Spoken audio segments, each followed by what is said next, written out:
نحمده ونصلي على رسوله الكريم اما بعد فاعوذ بالله من الشيطان الرجيم بسم الله الرحمن الرحيم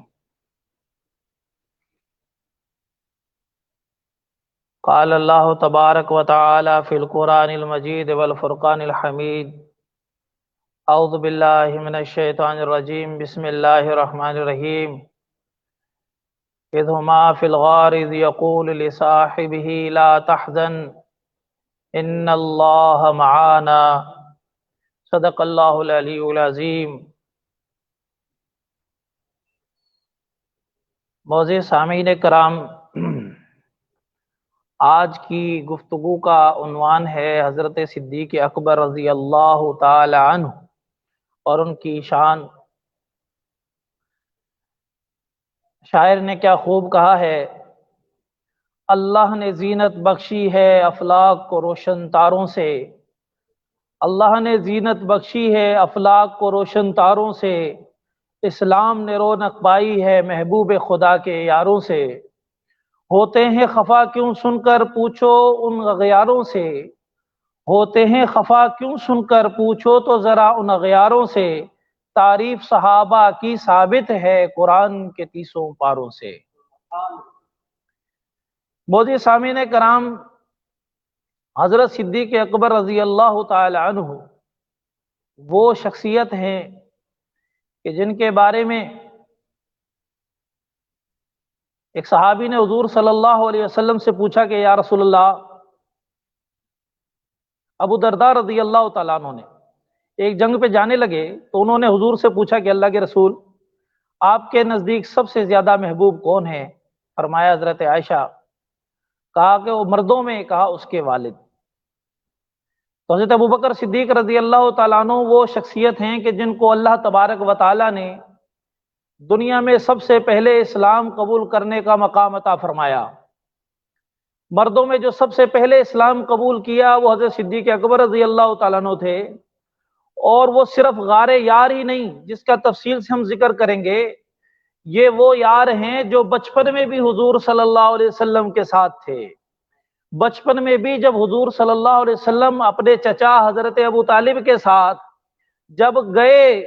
تجارت کے لیے شام کی طرف چلے گئے تو اس وقت بھی حضرت ابوبکر رضی اللہ تعالیٰ عنہ حضور صلی اللہ علیہ وسلم کے ساتھ تھے۔ اور جب وہاں پر ایک راہب سے ملاقات ہوئی،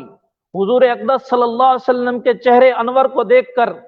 اس نے یہ بتایا کہ یہ جس میں مجھے نبوت کی نشانی ملتی ہیں اس کو واپس بھیج دو۔ تو جب ان کو واپس بھیجا گیا تو حضرت ابوبکر صدیق بھی ان کے ساتھ واپس آ گئے تھے۔ تو یہ بچپن کی یاری تھی، ساری زندگی ساتھ رہے۔ حضور صلی اللہ علیہ وسلم کو بھی خاندانی مقام حاصل تھا، قریشی بھی تھے، ہاشمی بھی تھے۔ حضرت ابوبکر رضی اللہ تعالیٰ عنہ بھی دوسرے سے تیسرے آگے قریش میں جا کر ایک خاندان بن جاتے ہیں۔ دونوں ساتھی ہیں، ساتھ رہتے ہیں۔ دنیا میں عزت مقام حضور صلی اللہ علیہ وسلم کو ملا تو حضور کے ساتھی کو بھی وہ مقام ملا کہ تجارت کے اعتبار سے مکے کے بڑے تاجر بن گئے، اور بڑے بڑے فیصلے لوگ ان سے کروایا کرتے تھے۔ اور سارے جیسے ہی اسلام قبول کیا، مکہ المکرمہ میں خانہ کعبہ میں جا کر اعلان کیا۔ اس وقت اعلان کرنا گویا کہ دشمنوں کا جھرمٹ اپنے اوپر لے لینا تھا، پورے مکے سے دشمنی تھی، لیکن اس وقت اتنی مار پڑی، لیکن مار پڑنے کے باوجود بھی قبیلے والے بچانے آئے اور اپنے گھر میں لے گئے۔ جب ان کے گھر میں شام کو ہوش آتا ہے تو پوچھتے ہیں کہ میرے رسول کا کیا حال؟ عشق رسول کوٹ کوٹ کر بھرا ہوا، ساری زندگی حضور صلی اللہ علیہ وسلم کے عشق میں لگا دی، سارا مال عشق میں لگا دیا۔ حضور فرماتے ہیں اپنی زندگی کے آخری مراحل میں جب دنیا سے پردہ فرمانے لگے کہ کسی کے مال نے مجھے اتنا نفع نہیں دیا جتنا صدیق اکبر کے مال نے مجھے نفع دیا۔ صدیق اللہ تبارک و تعالیٰ نے آسمان سے لقب عطا فرمایا۔